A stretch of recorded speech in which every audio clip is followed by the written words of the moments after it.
Audio Jungle.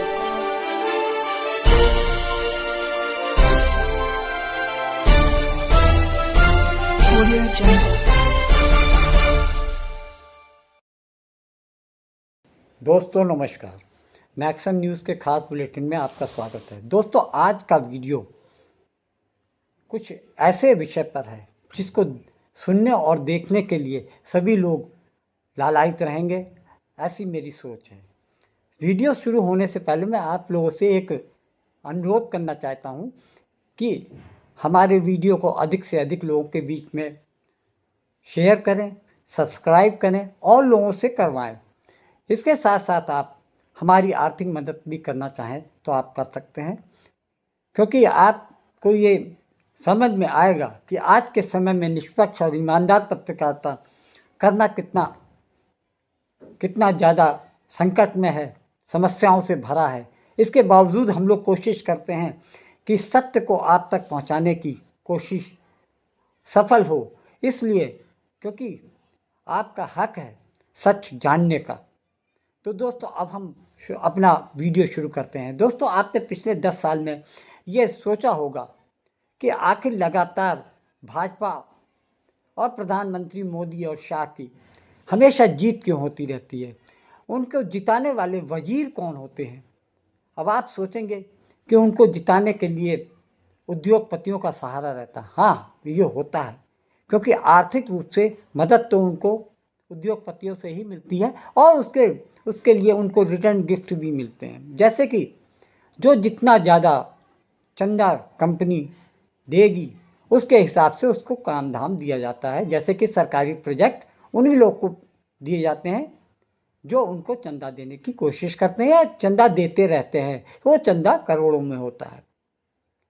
Adani Ambani का ही नमूना देख लीजिए। पिछले 10 साल पहले अंबानी और अडानी दोनों इस लेवल पे नहीं थे।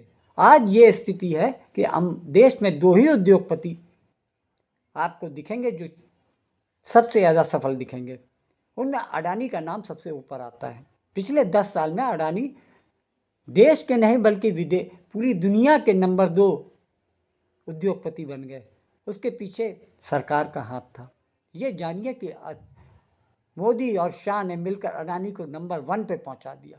देश का तो बनाया ही, विश्व में उनकी पताका बिजनेस फैलने लगे। पूरे विश्व में जो आज अडानी की स्थिति है उसमें मोदी सरकार का बहुत बड़ा हाथ है। अब हम बात करेंगे कि किस तरीके से मोदी शाह ने उद्योगपतियों के अलावा संवैधानिक पदों पर बैठे लोगों को किस तरीके से अपने पक्ष में किया। हाँ मानते हैं, सीधेपन से अगर सरकार की बात मानते हैं तो अफसरों को लगातार एक्सटेंशन मिलते रहते हैं। ये बात आप जान सकते हैं कि जो ईडी के डायरेक्टर थे उनको 5 साल तक उनको एक्सटेंशन मिलता रहा। इसी तरीके से बहुत सारे अधिकारी हैं, पीएमओ में बैठे हैं, उनका रिटायरमेंट हो चुका है लेकिन वो सरकार में एक्सटेंशन पे चल रहा है। अब आप ये समझ सकते हैं कि प्रधानमंत्री देश को प्रधानमंत्री नहीं बल्कि पीएमओ में बैठे लोग करते हैं। वही सारी योजनाओं को फाइनल करते हैं, किसको टेंडर जाएगा, किस प्रदेश में कितना बजट पास होगा, ये सब चीज़ें प्रधानमंत्री न करके बल्कि उनके पीएमओ में बैठे अधिकारी करते हैं। मंत्री भी, जो भी आपके कैबिनेट में मंत्री होते हैं, उनको कुछ करने की ज़रूरत नहीं, सारे फैसले पीएमओ लेता है। वो नाम के केवल मंत्री होते हैं।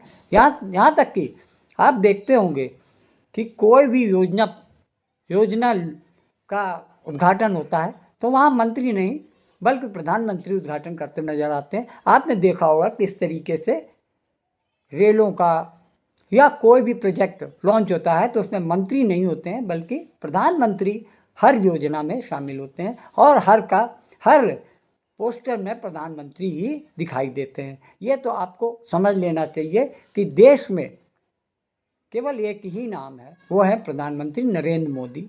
बाकी सब उनके लग्गे तग्गे कह सकते हैं, उनके एक तरीके से ये कहा जाता है समर्थक या उनके हाथ पैर होते हैं। वो केवल उनके उनके पास केवल जी हजूरी के अलावा कोई काम नहीं होता। संवैधानिक पदों पर बैठे लोग किस तरीके से सरकार को बचा रहे हैं, पिछले 5 साल में 5 या 7 साल में आपको दिख गया होगा कि उनके खिलाफ में कोई भी आवाज़ उठती है तो उसको किस तरीके से उसका दमन कर दिया जाता है जांच एजेंसियों के द्वारा, अदालत में बैठे हुए उनके समर्थक जजों द्वारा। जिस तरीके से संघ और बीजेपी के लोग स्वायत्त शासी संस्थाओं में बैठाए जा रहे हैं, वहाँ पर इतिहास को बदला जा रहा है। जो सच है उसकी जगह झूठ किया जा रहा है, झूठ की जगह सच को बिल्कुल नामुराद कर दिया जाएगा। यानी कि अब इतिहास में सिर्फ वही पढ़ा जाएगा जो संघ और बीजेपी करेंगे। दिल्ली यूनिवर्सिटी में उन्होंने मनुस्मृति पढ़ाने के लिए बात छेड़ी है, लेकिन इसका काफ़ी विरोध होने का कारण उन्होंने अभी तक इस पर कोई भी एक्शन नहीं लिया है। लेकिन उनकी योजना है कि मनुस्मृति दिल्ली यूनिवर्सिटी में पढ़ाई जाए। झूठ बोलने में नरेंद्र मोदी और बीजेपी का कोई सानी नहीं है। अपने मित्र अडानी को बचाने के लिए नरेंद्र मोदी अब जॉर्ज सोरोस के नाम पर स्वांग रच रहे हैं। नरेंद्र मोदी जी, एक बात बताइए, आप क्या कर रहे हैं? अगर जॉर्ज सोरोस नाम का आदमी भारत विरोधी गतिविधियां कर रहा है तो आप उस पर एक्शन क्यों नहीं लेते? 10 साल से सत्ता में बैठे हैं, एक आदेश देकर सोरोस के सारे बिजनेस और फंडिंग पर रोक क्यों नहीं लगवाते? कुछ नहीं तो अमेरिका से जॉर्ज सोरोस की शिकायत क्यों नहीं करते ताकि उसके खिलाफ भारत में एक्शन ले सकें? आप देश के प्रधानमंत्री हैं, आखिर आप इतने समय से कर क्या रहे थे? बात यह है कि ये सब अडानी को बचाने के हथकंडे हैं। नरेंद्र मोदी सिर्फ अपने दोस्त को बचाना चाहते हैं। अब हम बात करते हैं सुप्रीम कोर्ट के बारे में। सुप्रीम कोर्ट में पिछले 10 साल में देखा गया है किस तरीके से चीफ जस्टिस ऑफ इंडिया को अपने पक्ष में करने की भाजपा ने, मोदी सरकार ने और संघ ने किस तरीके से कुचक्र रचकर, अगर चीफ जस्टिस नहीं मानते हैं तो उनको दूसरी तरीके से टैकल किया जाता है, अगर मानते हैं तो उनको उनकी तरीके से अपने सरकार का पूरा समर्थन मिलता है। ये बात को आप समझ सकते हैं रंजन गोगोई के मामले से लेकर, उनसे पहले दीपक मिश्रा हुआ करते थे। दीपक मिश्रा के समय में ही सुप्रीम कोर्ट के 4 जजों ने प्रेस कॉन्फ्रेंस करके सुप्रीम कोर्ट की धांधली के बारे में जग जाहिर किया था। उस घटना के बाद से ही आप ये समझ सकते हैं किस तरीके से सुप्रीम कोर्ट में धांधलियाँ चलती रही हैं कि चीफ जस्टिस ऑफ इंडिया किस तरीके से सरकार के फेवर में निर्णय देने में मजबूर किए जाते थे या स्वेच्छा से देते थे। दीपक मिश्रा के बाद में रंजन गोगोई वो जस्टिस थे सुप्रीम कोर्ट के जिन्होंने प्रेस कॉन्फ्रेंस में भाग लिया था। रंजन गोगोई को बाद में चीफ जस्टिस ऑफ इंडिया बनाया गया। रंजन गोगोई ने सत्ता के माकूल कई फैसले दिए, जिसमें कि राफेल का केस सबसे बड़ा था। उसके बाद उन्होंने इलेक्टोरल बॉन्ड के बारे में भी उन्होंने ही क्लीन चिट दी थी।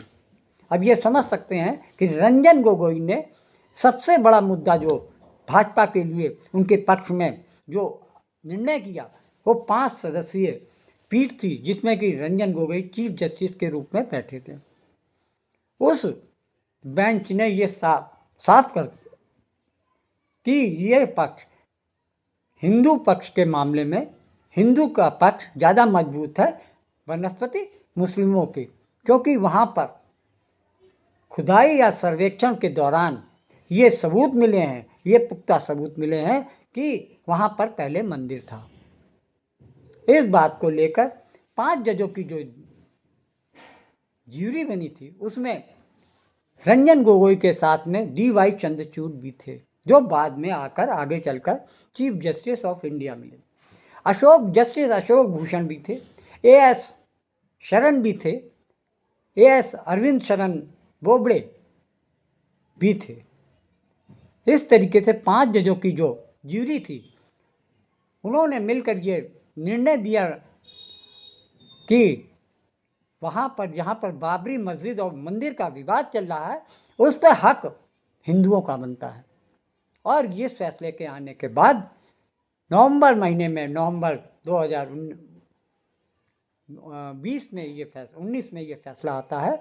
और जब वो फैसले के बाद रंजन गोगोई 1 महीने के बाद वो रिटायर होते हैं और जनवरी में रंजन गोगोई को राज्यसभा सदस्य बना दिया जाता है भाजपा की तरफ से। इसमें वीटो पावर लगाई गई।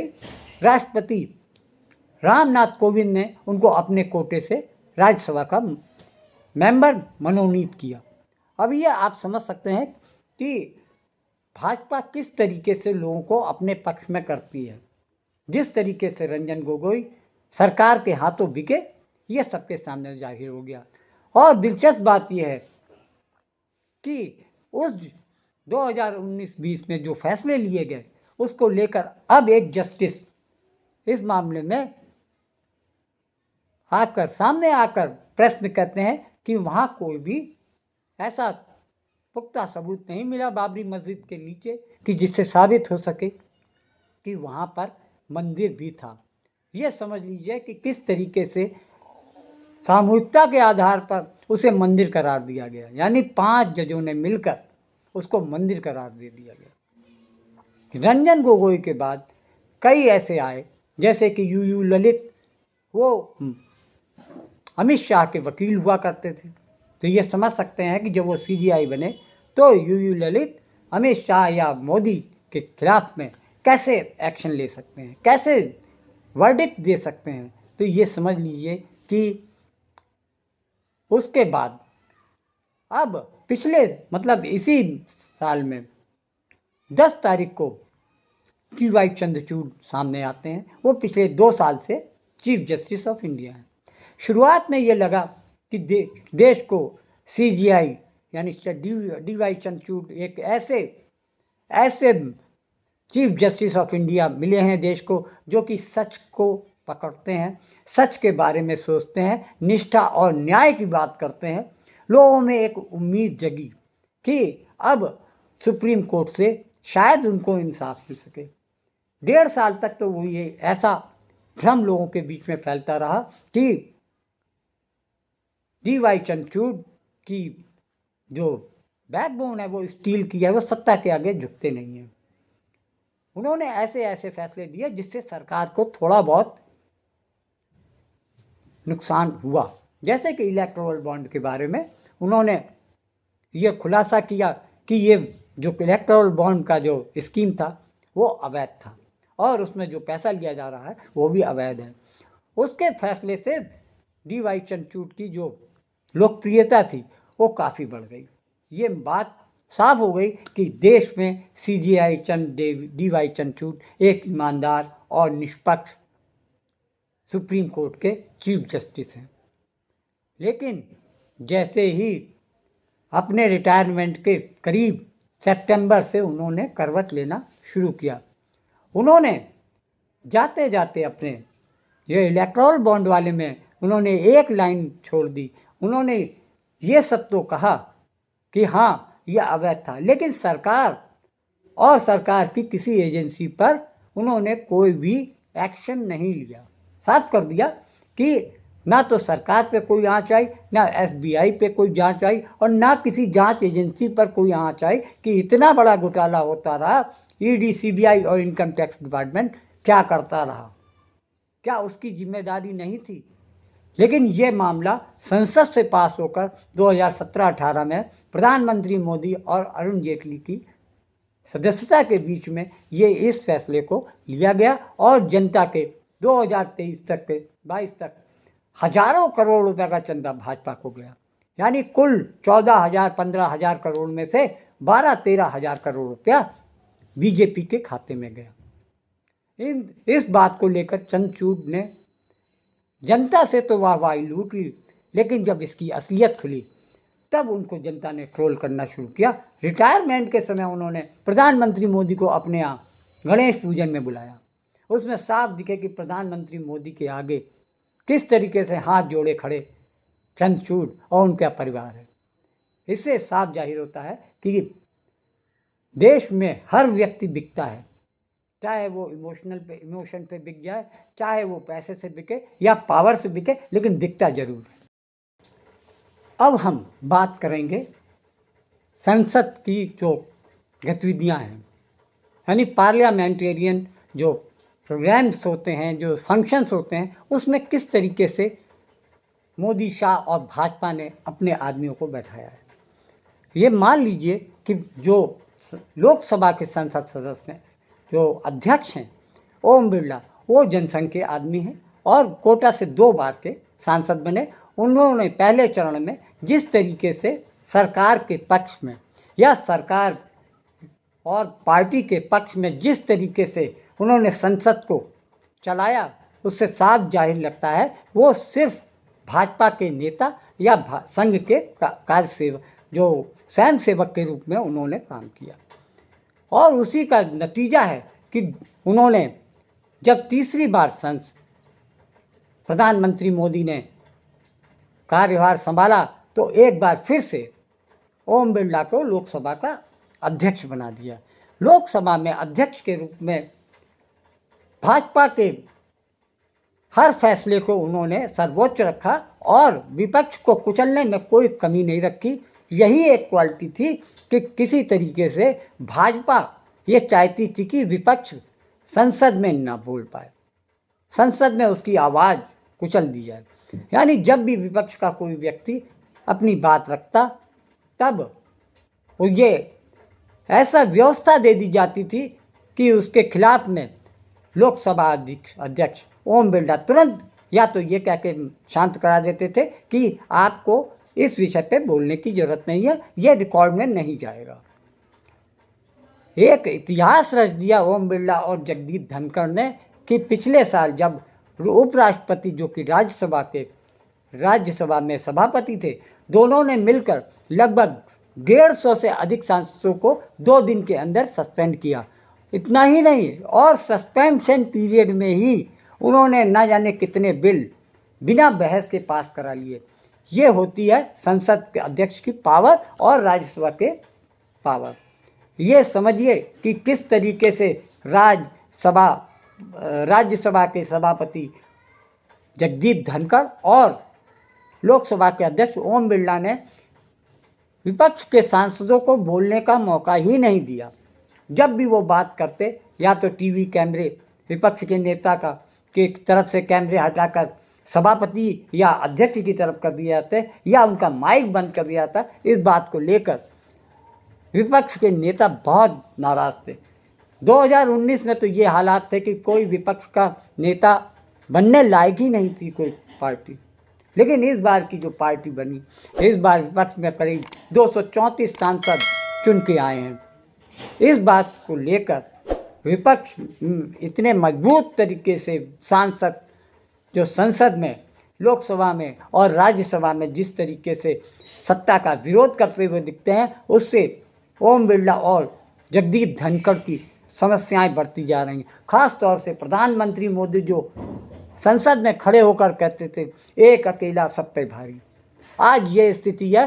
संसद में, लोकसभा में बोलने की हिम्मत मोदी जुटा नहीं पाते हैं, वो एकदम गूंगे बन के बैठे रहते हैं। और वहीं दूसरी तरफ नेता प्रतिपक्ष राहुल गांधी शेर की तरह दहाड़ कर उनके गठबंधन के नेता अखिलेश यादव, इमरान प्रतापगढ़ी, धर्मेंद्र यादव और न जाने कितने ऐसे प्रखर प्रवक्ता हैं, वो सत्ता को आंसू रुलाने के लिए काबिल दिखते हैं।